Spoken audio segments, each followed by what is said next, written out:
Et nous retrouvons Louise Basmaris pour la chronique des religions. Louise Basmaris. Le fait religieux au Japon a été récemment évoqué à l'occasion de la sortie du film de Martin Scorsese, Silence. Le réalisateur filme, dans cette adaptation du roman de l'auteur japonais Shusaku Endo, la quête de deux prêtres portugais qui évangélisent le Japon du XVIIe siècle.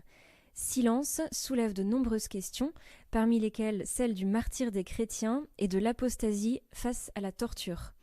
Ce titre, Silence, laisse supposer que le plus difficile des combats est livré dans le silence des consciences, au-delà, s'il est possible, de la violence de la torture. Qu'en est-il justement de cette conscience religieuse au Japon aujourd'hui ?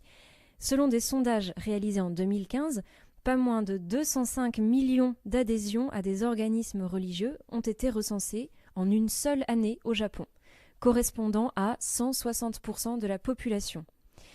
Et pourtant, toujours en 2015, près d'un tiers des Japonais se déclaraient totalement athées, et plus de la moitié d'entre eux estimaient n'avoir aucune appartenance religieuse. Comment interpréter, alors, Louise Basmaris, ces chiffres ? Les Japonais sont-ils un peuple très religieux ou au contraire fortement marqué par l'athéisme ? Alors de fait, les Japonais peuvent d'un côté adhérer à plusieurs religions, et de l'autre se revendiquer 9 fois sur 10 neutres, voire athées.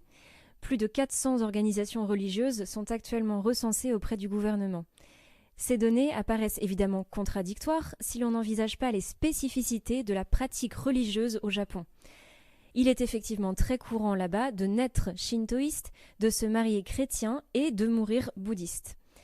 Il existe en fait au Japon un réel pragmatisme religieux, c'est-à-dire que chacun peut se tourner, selon son besoin, vers la religion ou la divinité la plus à même de répondre à ses besoins spirituels en fonction des moments de son existence. Alors le shintoïsme est souvent considéré comme la religion de la vie et au-delà comme un véritable mode de pensée. Il repose sur la vénération de myriades de divinités afin d'attirer leur faveur. Une anecdote, la récente divinisation de Kama, une petite chatte qui avait élu domicile pendant 8 années dans la gare de Kishi, dont elle était devenue la mascotte.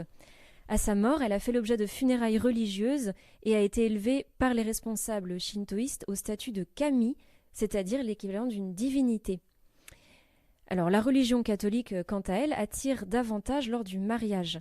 La belle cérémonie, avec l'alliance, la robe blanche et la promesse de fidélité éternelle, sont vues comme un folklore qui attire énormément. Ce qui n'empêche pas les Japonais de se tourner également vers ces quantités de nouvelles religions, aussi qualifiées de sectes, richissimes et surpuissantes, notamment sur la scène politique. Et enfin, le bouddhisme japonais est souvent qualifié de religion des morts en raison de sa traditionnelle compétence pour l'organisation des funérailles. Louise Basmaris, le religieux, est-il donc omniprésent au Japon ? Alors, il est certain que l'offre religieuse est véritablement foisonnante au Japon et laisse même supposer un véritable marché de la croyance. Alors, qui dit marché dit consommation. Les Japonais eux-mêmes ne s'y trompent pas et en témoignent des entreprises qui ont récemment vu le jour proposant une prestation de pompes funèbres alliée au service d'un prêtre bouddhiste indépendant à des prix qui défient toute concurrence. Alors évidemment, on ne peut pas envisager la religion comme un marché économique classique, mais pour autant, on constate bien, d'une part, une offre de religion diversifiée et librement accessible, ensuite une forte demande de la part de la population, dans certains cas un service rendu aux consommateurs, par exemple le bouddhisme funéraire évoqué à l'instant, un caractère consommable également, puisqu'on peut en changer à volonté, et également un coût, et pas seulement pour les funérailles, mais aussi les contributions obligatoirement versées à ces fameuses nouvelles religions, peu connues par ailleurs pour développer la liberté de conscience de ses fidèles. Alors finalement, quelle est la nature du religieux au Japon ? Cette consommation du religieux semble être d'une nature assez distante, lointaine, voire désincarnée. De fait, les Japonais ne défendent pas corps et âme leur appartenance religieuse. Leur objectif serait donc de répondre de manière très pragmatique à des besoins purement temporels, enrobés d'un folklore somme toute divertissant. Les Japonais voient prioritairement dans la religion un moyen de vivre des bienfaits de l'existence présente. Il ne s'agit donc pas vraiment de se préoccuper d'une vie après la mort.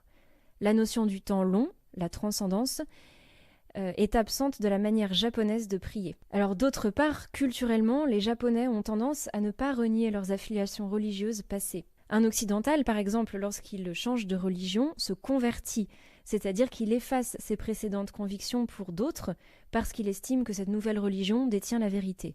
Les Japonais, eux, peuvent cumuler plusieurs religions sans ressentir le besoin d'effacer leur passé. Alors Louise Basse-Maris, revenons au film Silence de Martin Scorsese que vous introduisiez.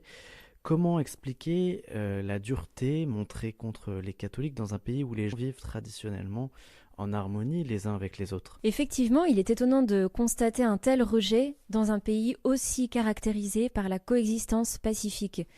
La première constitution du Japon, promulguée en 604, affirme un principe naturellement ancré dans la psychologie japonaise et dont il est toujours profondément révélateur, que l'harmonie soit notre principe directeur. Alors au départ, c'était l'État qui contrôlait le pluralisme religieux. Il entretenait un rapport unique et vertical avec chacune des religions. Elle n'était donc absolument pas préoccupée du dialogue interreligieux, mais seulement de leur relation avec le gouvernement. Cette organisation a maintenu la paix dans un pays où il est normal de vénérer plusieurs dieux. Et le concept très peu oriental du Dieu unique est donc tout sauf naturel au Japon. Et c'est peut-être sur ce point que la religion catholique, venant affirmer la vérité du Dieu unique, aimant et réclamant l'exclusivité de l'âme de ses fidèles, est venue bousculer cette harmonie directrice, expliquant aussi la dureté avec laquelle ont été reçus les missionnaires portugais et les déferlements de violence et de persécution contre les chrétiens. Cette époque est heureusement révolue au Japon. La constitution actuelle décrète une complète séparation de l'État et des religions et garantit la liberté religieuse. Toutes les religions sont admises, mais donc désormais responsables de leur propre cohabitation au Japon.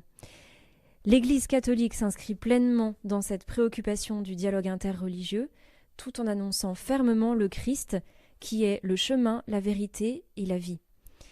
Par la déclaration du Concile Vatican II, l'Église, je cite, « exhorte ses fils pour que, avec prudence et charité, par le dialogue et par la collaboration avec ceux qui suivent d'autres religions, et tout en témoignant de la foi et de la vie chrétienne, ils reconnaissent, préservent et fassent progresser les valeurs spirituelles, morales et socio-culturelles qui se trouvent en eux. » C'était la chronique des religions avec vous, Louise Basse-Maris. Merci Louise. Merci Jean-Baptiste.